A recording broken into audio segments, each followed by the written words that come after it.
The battlefield of Narok 12 was a graveyard of steel and fire. Broken tanks, their metal hulls twisted into grotesque sculptures, littered the landscape. The burning husks of dropships painted the sky with plumes of oily black smoke. Shattered reactors pulsed with an eerie blue flame, casting long, dancing shadows across the devastation. The smoke was so thick it choked the very air, turning the sun into a dim, dying ember in a blood-red sky.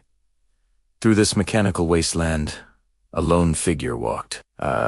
Human? This was Captain Jocks Mercer, Earth's most aggressive shock, a man whose very name was a legend, whispered in fear among alien generals across the galaxy. They called him a death welder, a product of a planet where only the strongest, the most ruthless, could survive. His pulse rifle was slung over his back, its energy cell completely drained. His advanced combat armor was a ruin of cracked plates and exposed wiring.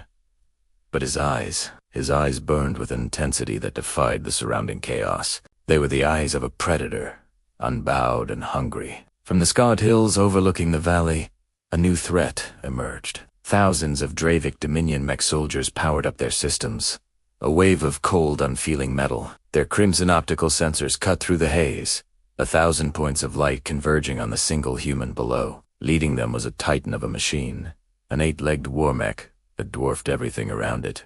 Its name was the Gravemind Executor, the pinnacle of Dravik military engineering. Its voice, amplified to a deafening roar, boomed across the battlefield. Human, surrender. You are surrounded by 4,000 combat units. There is no escape. There is no survival. Jocks simply cracked his neck, the sound sharp and defiant in the sudden quiet. A low growl rumbled in his chest. "Good," he said, his voice raw. "I hate long hunts."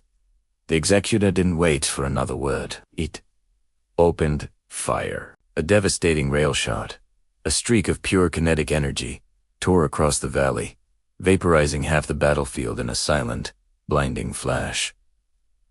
But Jocks was already gone. He moved with a speed that seemed impossible, a blur of motion sprinting forward, rolling under searing streams of plasma that sizzled where he'd been a microsecond before. Each nearby explosion, instead of killing him, seemed to fuel him, throwing him higher, faster, pushing him deeper into the heart of the enemy. A Dravak Mecha sleek, insectoid killer leaped at him from the smoke.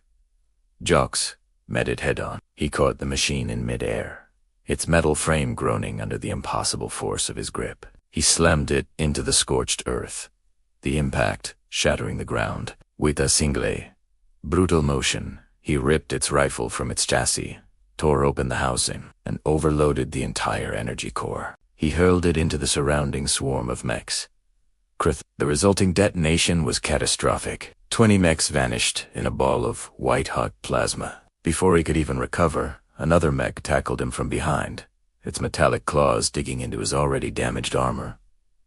Jocks didn't flinch. He grabbed its extended arm, twisted with a sickening crunch of gears, and spun, using the mech's body as a living shield. Hundreds of energy bolts, meant for him, slammed into the captured machine, tearing it to shreds. With a final furious shove, he slammed the sparking corpse into 2 more incoming bots, crushing them like tin cans under the sheer weight and momentum. The Gravemind Executor roared in what could only be mechanical fury. It fired a gravitational pulse, a ripple of distorted space that blasted outward. The shockwave hit Jocks like a physical fist, sending him flying across the ground, smashing him into the jagged metal wall of a wrecked cruiser. He collapsed, then slowly, painfully, stood up again. He was bleeding from a dozen new wounds, his breath coming in ragged gasps.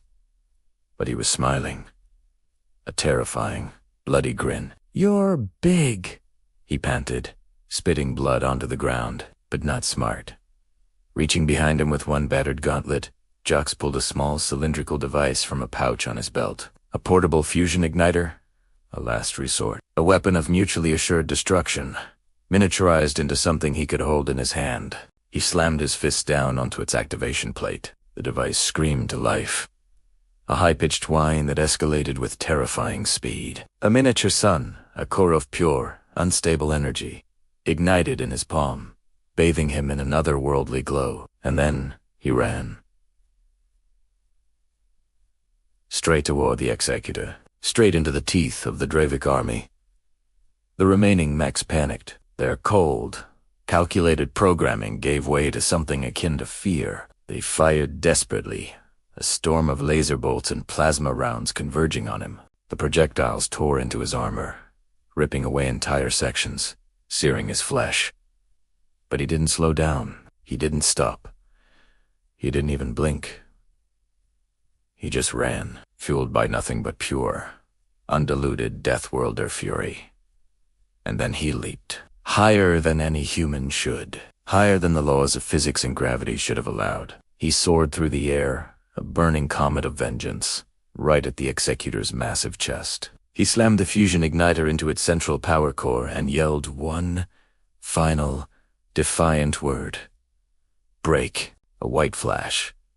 A silent, world-ending detonation. A scream of tortured metal that was felt more than heard. A shockwave, like the end of the world. The entire Gravemind Executor, the pride of the Dravak Dominion, detonated, its colossal frame collapsing inward like a mountain, crushed under its own impossible weight. The resulting explosion took out half the remaining Dravak army in a single, apocalyptic blast. Silence. A profound, ringing silence fell across Narok 12. The thick smoke began to drift, and sparks from the wreckage fell like gentle snow. And from the heart of the burning, twisted mountain of metal that was once the Executor, Jocks Mercer walked out. His limbs trembled with exhaustion. His armor was gone, blasted away to reveal the scarred, bloodied man beneath. But he was alive. The surviving mechs turned their sensors on him. Their targeting systems scanned his vitals, their processors trying to comprehend what had just happened. Their artificial intelligence, faced with a reality it could not compute, began to glitch. A new directive, born of pure, logical fear, overrode all others. Retreat. One of them broadcasted on an open channel, its synthesized voice cracking. Retreat. The human cannot be terminated. Jocks watched them scramble. He slowly lifted one hand and gave them a single, obscene hister. Come back, he growled, his voice a low rasp. When you bring a real machine.